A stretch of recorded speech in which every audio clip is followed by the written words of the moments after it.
All right, Texans continue the final stretch of the season. Will they have the number 1 pick or will they have the number 2 pick? And how much does it actually matter? Welcome back to another edition of The Locker Room on YouTube. If you haven't subscribed, please do. Would be much appreciated. I'm Landry Locker. You can hear me Monday through Friday, 10 to 2 on Sports Radio 610, the home of the Houston Texans. This is the place where we give daily Texans content. We interact with you, and we basically we bond during these rough times, and hopefully we're going to bond during much more fun times. The channel just started a few months ago. Very much enjoying this, and today we're going to focus on the number 1 pick versus number 2. How big of a deal is it? Some people don't think it's as big of a deal as I do. I think it's a massive deal for many, many reasons. First of all, I think obviously you want to eliminate every variable. You want to eliminate every if, every they could, all that type of stuff. You want to eliminate every variable. And in a perfect world, you want to evaluate all the quarterbacks and you want to get your quarterback. Hopefully, that's the goal. Hard to win in this league without a quarterback. The Texans need a quarterback, and regardless of who they like, if the scouts are doing it right and they get the right quarterback, it can go a long way during a rebuild, and you have a lot of pieces to put around that quarterback back, or at least a lot of assets to attempt to do it. So that's from a football perspective. And even if you want a defensive guy or you want to trade down, it's much easier to trade the number 1 pick than it is the 2. And it's also more enticing to a head coach. Maybe not a ton, but I think it's more enticing to have the number 1 pick than the number 2 as well. So I think just the actual risk reward payoff of winning a game against Indianapolis, along with the football reasons, it makes sense. Also, the buzz, maximum buzz for the organization. I think it matters. I don't think it matters in every town. I think it matters here. As simple as the Texans logo being on the screen when people are talking about the NFL draft. What are the Texans going to do? Who should they draft? The Texans are now on the clock, all that type of stuff. It would go a long, long way. And this is an organization that they're struggling to sell seats. They're struggling to generate max excitement. There's still a lot of exciting fans. I know this is a place where a lot of the diehards, a lot of the fans from other states come through. But maximizing buzz is reason number 2 why I think the number 1 pick matters here. Now, the Chicago Bears are the only threat to get the number 1 pick, I should say. And boy, did they make a play today. They're going to bench Justin Fields on Sunday. They're going to go with Nathan Peterman. You might remember him from such performances as the worst quarterback performance of all time. I think he threw 5 interceptions in one half. I think it was in 2017, maybe. He's bad. He's notorious right now for being a really bad quarterback, and that's who the Bears are going to roll with. So the fingers crossed, the hope that maybe the Bears would be able to pull off an upset and the Texans winning or losing would not matter. That's kind of gone away, or at least the hope of that has decreased because Nathan Peterman's going to be starting for the Bears.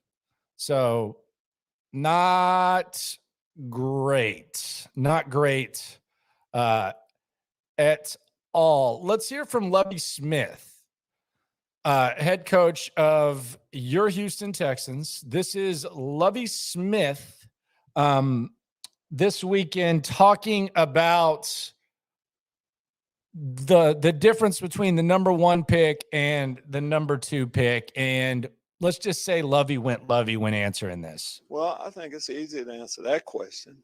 Where we are right now, you said number one overall pick can help. Is that what you said? Yeah, you said it right. Yeah. How about the number 2 overall? Could that help? Yeah. Number 3, there's a lot of picks that can help. That's how I look at that. And that's how we look at it. We know the picks that we have coming in. We're going to add a lot of good football players. And as you look at history a little bit too, on whether you get the 1st or the 2nd pick, 3rd, you never really know how they all are going to turn out. But I think eventually it helps your ball club when you can get some of those top guys. And I think if you're picking early, you're going to get some top players. I think it's safe to say we're going to get some impact players that will help us. We understand what position we're in right now. Okay. I mean, he's not wrong. Again, there's a chance, hell, it happened this year. The Detroit Lions got the better player at number 2 than the team did picking 1. Aiden Hutchinson's going to be a better player than Travon Walker. I don't need to see it play out like other cases. He's the better player.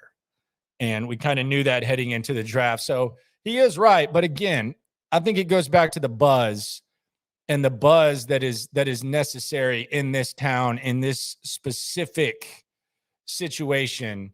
I think that matters. And it's also better to pick 1 than 2 because you have the opportunity to get the better player if you're doing your job right. But Lovie mentioned the word history. And I wanna just go through the history just for fun. I want to go through the history of the number 1 pick versus the number 2 pick. And look, I know there's a gray area. I know some of these teams might have needed a quarterback, so even if they didn't get the right guy, it might have been worth the risk. But just for the sake of fun, really, let's go through every draft since the Texans became an organization, and let's do a little showdown between pick 1 and pick 2 and see how many times the better player ends up going number 1 instead of number 2. Let's start in 2002. This one kind of hurts. David Carr, first traditional draft pick in Texans history. David Carr goes over Julius Peppers. We know the story of David Carr very well. Julius Peppers, a Hall of Fame caliber player. So number 2 wins here. And again, we're just doing the showdown. We don't have to get too much into the gray area. 2003, Carson Palmer versus Charles Rogers. God, he was good at Michigan State. Carson Palmer was the better player. So number 1 comes out on top here. 2004, Eli Manning versus Robert Gallery. You can say what you want about Eli Manning. The Raiders actually ended up having to move Gallery inside to guard. Eli was the Giants quarterback for a long, long time. So number 1 comes out on top there. 05, Alex Smith versus Ronnie Brown. Now, if they had this to do over again, Aaron Rodgers definitely would have been that top pick. And heading into the season, that was the talk that Aaron Rodgers was going to be the guy. But I remember they were nitpicking, and I remember Cal didn't go to the Rose Bowl that year. I actually went to that Rose Bowl when Vince Young and the Longhorns beat Michigan. And remember Aaron Rodgers kind of used to hold the rock like this, and there was like a big criticism about his fundamentals. But with that said, I would say Alex Smith is probably better than Ronnie Brown. That's what I would say. 06, Mario versus Reggie. We all remember this one. Houstonians to this day, they still wish they would have taken old Vince, no matter what. But with that said, you can make a case that Charlie Casserly made the right pick. I know that this is a polarizing one, but I'll give the edge to Mario. 07, Jamarcus Russell versus Calvin Johnson. Perhaps the biggest knockout from 2-1. So we'll give that to number 2. 08, the battle of the Longs. Jake Long and Chris Long. Jake Long was a 4-time Pro Bowler. Chris Long was an okay player. Did a lot of good work off the field, but we got to give that to number 1. 09, Matthew Stafford, Jason Smith. Let's give that to Matthew Stafford. 2010, Bradford versus Sue, one of the scariest human beings that I've ever witnessed play college football. Let's give that to Sue. 11, Cam Newton versus Von Miller. Von Miller's going to end up being a Hall of Fame player, and Von Miller was Super Bowl MVP when these two guys met in the Super Bowl. But I don't think Carolina necessarily made the wrong pick. I mean, they got an MVP caliber player. He was a face of their franchise for a long time. He brought a lot of excitement. I know it didn't end the way that Cam would have liked. I know Cam can always be polarizing. I'm going to give the nod to Von because for the sake of the exercise, I'm going to give the nod to Von because Von's clearly the better player. But I don't think Carolina, I don't even know if Carolina would change it if they could do it over again. So I'll give that one to Von. 2012, Andrew Luck versus RG3. If we would have done this a year in, RG3 would have been the selection, but I'm going to give this one to the Houston native, good old Andrew Luck. 2013, Eric Fisher versus Luke Jokel. This one goes to Eric Fisher, which surprised me. I thought Jokel was going to be the better player. That line at Texas A&M with Johnny Manziel when they had Jake Matthews and Jokel, and they would pull from all across the field. That was a fun squad to watch. 2014, Jadeveon Clowney versus Greg Robinson. Say what you want about Clowney, and there were better players that went after Clowney, but I'm going to give that to the number 1 pick. 2015, Winston and Mariota. Good Lord. We'll just call that one a tie. 2016, Goff and Wentz. This is interesting. Now, Carson Wentz, he did kind of fade away. He did have trouble staying healthy, but he was going to be the MVP before he got hurt when the Eagles went on that Super Bowl run. So this one could be a toss-up too. We'll go ahead and call that Wentz, Goff. Although Goff went to a Super Bowl. That one's close. Myles Garrett, Mitchell Trubisky. That's Myles Garrett all day. Baker Mayfield versus Saquon. I think you got to give it to Saquon. Baker's not even there anymore. The Giants are in the playoffs. Saquon's their best player. Kyler Murray versus Nick Bosa. Again, another one where I don't know that Arizona completely regrets it, although Kyler Murray's kind of shown himself and the makeup and stuff has kind of gotten questioned. Nick Bosa is one of the best defensive players in the NFL, so we'll give that to Bosa. Another Buckeye going number 2. Chase Young goes behind Joey Burrow. I like Chase Young a lot, but Joey Burrow might end up being best quarterback in the NFL in a couple of years. Trevor Lawrence versus the MILF Hunter. Zach Wilson, got to give that one to Trevor. And then Travon Walker versus Hutchinson. Let's go ahead and give that one to Hutchinson. So 12 out of 21 times the number 1 pick is better. For whatever that's worth. Just a little interesting exercise when Lovie Smith starts talking about, history and all that type of stuff. Nick asks, what do you think of Paul Gallant take that if you want the Texans to lose this week, you have a loser mentality? I mean, I think it's a losing franchise. So that's the situation you're in. I don't know what loser mentality means. I mean, I don't. I think looking at the big picture, I think that's a winning attitude. Realizing, I think the question I always ask myself is what's the payoff? Whether I'm doing a segment in the morning, whether I'm making a decision, I don't always put it to practice and I don't always come up with the right answer, but I always ask myself, what's the payoff? What's the payoff for the Texans winning against the Indianapolis Colts? I mean, nothing. So yeah, it is a loser mentality. It's a losing organization. So yeah, I would like for the Texans to get better quicker. I would like for the Texans to have max opportunity to improve.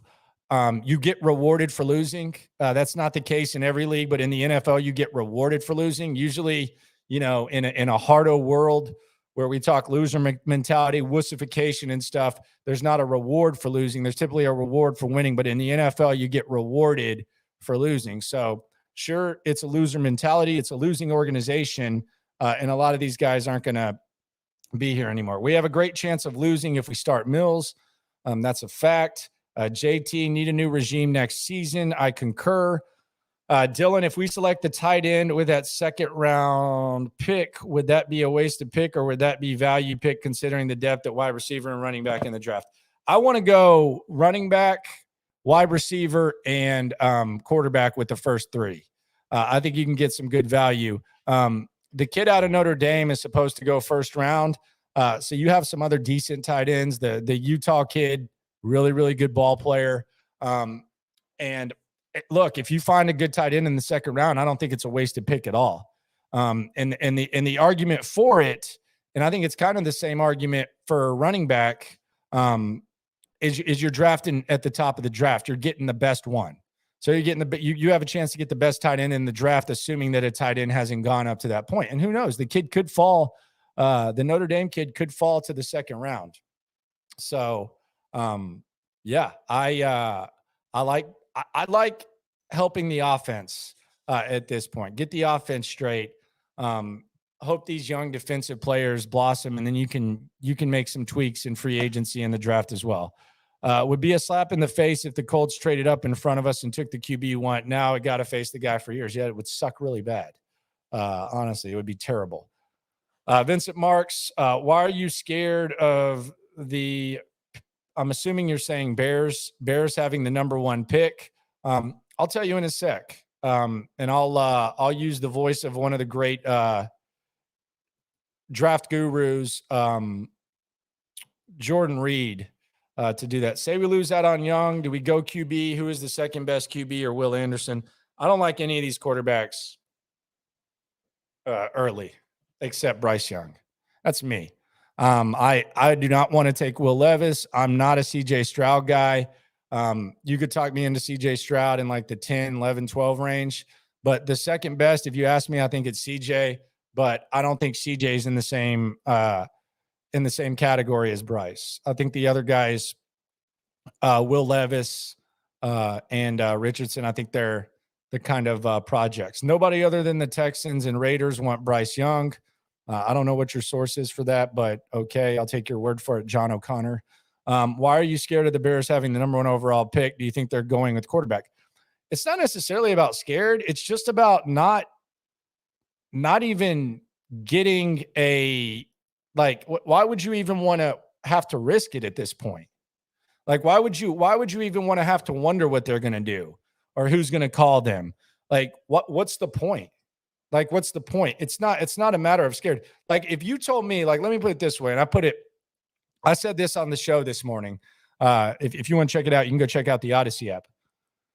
Like, if you told me that the Texans were going to beat the Browns and that was going to be what gave them, a total of 3 wins, I could understand like some sort of satisfaction out of that.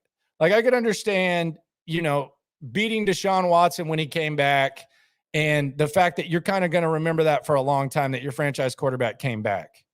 What the hell are you accomplishing beating the Indianapolis Colts and Sam Ehlinger? And worsening your draft position? Nothing. There's nothing memorable about it. There would have been nothing memorable about beating the Jags when they didn't want to beat you. Like a random win against the Chiefs. I think the Colts did that. Ask the Indianapolis Colts if they're happy that they beat the Chiefs earlier this year. Hell no, they're not. I mean, they would be talking about having a top 3 pick right now. So, like, I just don't. There's no benefit to beating the Indianapolis Colts. That's not tight. Like, that's not cool. Who cares? Lovie Smith don't want us to get the number 1 pick. Yeah, Lovie doesn't give a damn, and Lovie should do what he does. Lovie should try his best to win a ball game, and so should the players. But you know what Lovie Smith does very well? He loses games. He's done it for the majority of his career. That's what he's done. 12 out of 17 seasons. He's lost more games than he's won. Unless Ron Rivera or Rod Marinelli are calling the defense, that's what he does. So I expect him to go out there and try. It's just more about better result. Can the Texans even handle success? One thing is to achieve, is another to sustain it. I have no idea. I don't even know. Like, they got to have success before that even matters. I don't know why everyone is hating on the Texans. The Texans have a bright future in the NFL. I agree. I don't know if you're being sarcastic, Nick Casario, but I agree. I think. Let me put it this way. I think they have the assets to have a very bright future, and I think the mindset of the non-football people is such to where they're gonna make it a much more enjoyable experience if they do make the right football decisions. So I don't know if you're being sarcastic or not, but I do feel that way. Bryce with Pierce and Bijan in a Shanahan scheme would be crazy. I mean, in any scheme, it would be crazy. My dream would be Bryce, Bijan, and either Boutte, Mims, or trading up a little bit more into the first round and getting Smith and Jigbo with the first 3. I'm stacking with the number 1 pick. Bryce Young is our number 1 pick on draft night. People need to have a Bryce Young jersey. Fans cheers. Yes, Bryce Young's jersey will be very popular in the fan shop if they draft him. If you end up at number 2, would you rather trade down or draft Carter or Anderson? if I end up at number 2 and the Bears don't trade, then I'm taking Bryce. Now, if the Bears trade and someone takes Bryce, then I'm fielding calls. I'm seeing how much someone loves CJ Stroud. I'm seeing what the situation is. But that's neither here nor there. I don't even want to have that conversation. I want them to have the number 1 pick. That camera angle of Dan Quinn was crazy. My God, that was awful. You're talking about his chode. Yeah, that was disgusting. CJ Stroud, I'm not sold on him. Let him go to the Lions. The mock draft, actually, the Jordan Reed had him going to the Colts, which would be Bryce Young and CJ Stroud for a long time. Tell me that wouldn't be crazy. I think drafting a defensive tackle at 1 would be a waste and so dumb. The last defensive tackle who went number 1 was Big Daddy Dan Wilkinson back in the day. I think that was 94.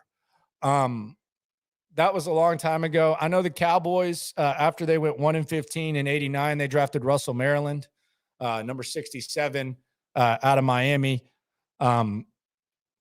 They already had a lot of their core guys, though. They already had a lot of their core young guys. So, everybody talks about, we're not a quarterback away.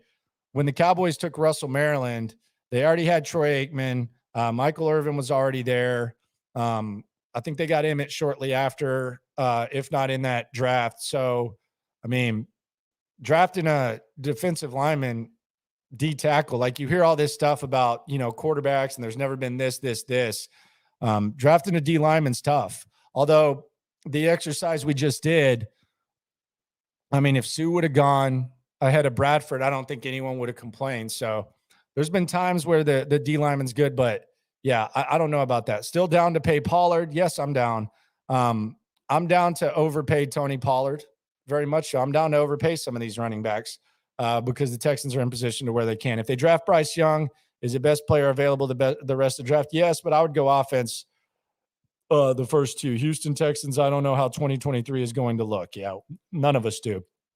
Brown Chubby Bear, Quentin Johnston, or Jordan Addison. I lean towards Johnston. I want to see what Johnston runs. I know that sounds kind of silly. I want to see what he runs at the combine. I'm also a big fan of Smith and Jigba. It was all business decision this year for Smith and Jigba. Look, Smith and Jigba before this season, they were talking about him being a Heisman contender. Go watch Smith and Jigba against Oregon in the Rose Bowl at the end of last season. They weren't even talking about Marvin Harrison. They were a little bit, but they weren't talking about him like this. I'm intrigued to see what they got to say about Smith and Jigba. But if I had to pick between Quentin Johnston or Addison, I like Addison a lot. But I like Quentin too. I do want to see what he runs. Houston Texans season going to look next year. Don't know what that means. MA says if it's not Aaron Donald, it's not worth it. Yeah, and even Aaron Donald kind of slid a little bit. What do you think of CJ Stroud? I think he's a fine young man, but I would not take him with the number 1 pick. Steven, AFC South Division, Colts, Bryce Young, AFC South Division gets a whole lot better. You're talking about the QBs. I agree with you. If Chicago gets the number 1 pick, this is the great Jordan Reed of ESPN. If they get the number 1 pick, there's 3 times where he says a word that I just want to eliminate when it comes to someone other than the Texans. And that's why I think with the buzz, with the opportunity, the number 1 pick is the only option. Here's Jordan Reed talking about if Chicago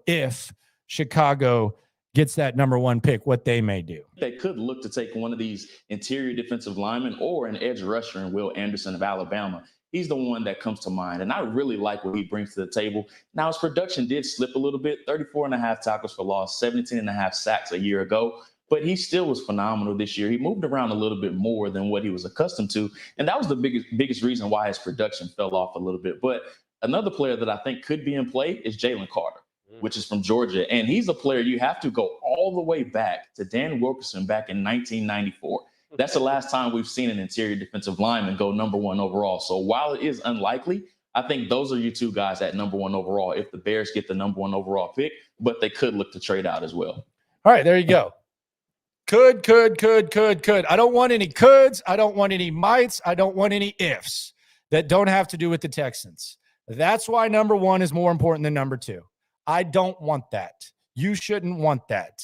I want max buzz. I want the Texans on the clock. So this could, would, blah, blah, blah, blah, blah, blah, blah. Eliminate it. Get rid of it. We do not need it. We don't need to be hardos. We don't need to be contrarians. We don't need to talk about all this other goofy stuff. Like, eliminate it. Get rid of it. We don't need it. I don't want to be at the mercy of anyone. I want the Texans to be in control of the mother effing draft for 4 months. For 4 months, it's what are the Houston Texans going to do? That's what I want. And that's what that's what should happen. Don't expect Lovie Smith to give a damn. Don't expect the players to give a damn. Just do what you've done all year. Try to win and lose. Try to win and lose. They don't even have to try to lose these games. Sometimes we give them too much credit. There were some people even saying, well, Lovie Smith's trying to lose game. No, he's not. He's trying to win. He's been trying to win most of his career. Just doesn't happen. And hopefully we're talking about a coaching search, but most importantly, hopefully we're talking about that number 1 pick. It's it. Could it work out without the number 1 pick? Sure. Yes. Could they suck and screw up the number 1 pick? Yes, they absolutely could. There's all kinds of possibilities. But as long as you have that number 1 pick, you generate that buzz. You have the max opportunity. You have the best opportunity possible. We can go through all these like what ifs, and Lovie Smith can be snarky and, answer his own questions and say, well, the number 2 pick can help. Yeah, it can. So can the number 1. Especially if one of these quarterbacks is the truth. Especially if one of these quarterbacks is the truth. So, yes, like number 1 is much, much, much, much better than number 2. Much better. So that's where it is. Loser mentality, whatever, that's fine. It's a losing organization. I mean, you can make a case that, celebrating division titles and stuff like that, like they were doing for a long time, is a loser mentality. So yeah, that's 100% correct. I'm ready for Black Monday. I'm ready for that alert. I'm ready for that new coach. I'm ready to thank Lovie for what he did for the organization. That's where I'm at. A lot of stuff that Nick Caserio needs to address in free agency. A lot. Very much. Max Duggan's not an NFL quarterback. I don't believe. I don't think so. I think he's a really good story. I think he's a good college quarterback. I think Sonny Dykes did an excellent job with him. He stayed loyal to the program and took advantage of his opportunity when Morris went down. I don't think Max Duggan's a NFL quarterback. I think he'll be at a camp. I think he has a chance to maybe work his way onto a roster, but no, I'm not down with Max Duggan. I'm down with Bryce Young. And I'm down with knowing for sure that I can get Bryce Young. Not that someone might call the Indianapolis Colts or the Chicago Bears and make a trade. That's why number 1 is better than number 2, on top of all the buzz. Imagine how much fun we're going to have this offseason. This has been a tough season, man. I appreciate anyone who's been riding and anyone just now coming in for riding with me during this season. Goodness. At the start of the season, we wanted wins. Like, it's not, that's the other thing. Like, you guys, the channel started at the start of the season. We launched it at the start of the season. I wasn't rooting for losses. I wasn't sitting there. I wasn't sitting there saying tank. I was happy when they were beating the crap out of Indianapolis week 1. I was okay with the tie because I thought maybe in the big scheme of things, it might help them in the standings. Had no problem with it. I was pissed off when Davis Mills threw that interception to Roquan Smith against the Bears. I was pissed off with the way that the Denver Broncos game ended. Next year, I'll be expecting more wins. But once it becomes clear that, this team isn't coached well enough to build something that's going to last past next season, once it's clear that this team is in a position to where they're either going to be on a mediocre treadmill drafting at 9, or they're going to have the number 1 pick. Once it gets to that point, I mean, come on.